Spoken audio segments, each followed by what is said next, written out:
We are constantly feeling the pressure to adapt to our surroundings. In some situations, this can be seen as devolving.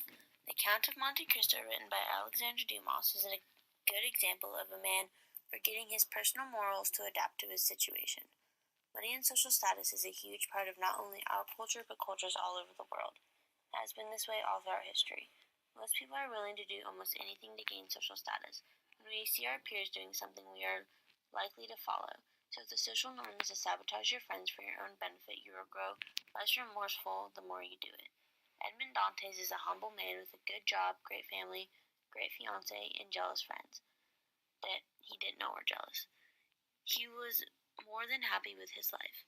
His friends wanted the life he had, so they set him up for treason and had him sent away to a prison for what they thought would be forever. In prison, he realizes that his so-called friends set him up and became enraged. After escaping and finding a hidden treasure his now dead cellmate informed him of, he sought out revenge.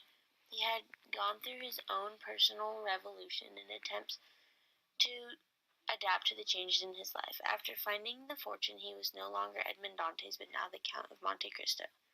The Count of Monte Cristo was written during the French Revolution. Having a father as a general under the democratic Napoleon, Dumas already had much distaste for many Frenchmen. During revolutions, we have a natural desire to want to harm those that we think harm us. We devolve and adapt to the situation, becoming, even for an instant, more savage and less humane. In history, riots have generally led to revolutions, and Dantes was rioting within himself about how he was going against God by being vengeful to those who wronged him. Modern-day riots include those recently in Boston and Ferguson. The question is whether or not the buildup of these riots led to a revolution in America as the result of unrest. What does Lord of the Flies have to do with any of this? It as well shows the struggle of going against your morals. The abandoned children fought amongst themselves as to how they should govern each other, and those that adapted to the surroundings and became more savage ultimately benefited more.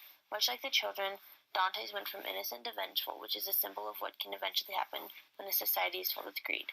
So why are we still reading this? Other than its great literary merit and complex storyline, it is filled with many obvious and not so obvious connections to the author and history, making it useful in learning how to critically analyze literature.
Created using Powtoon.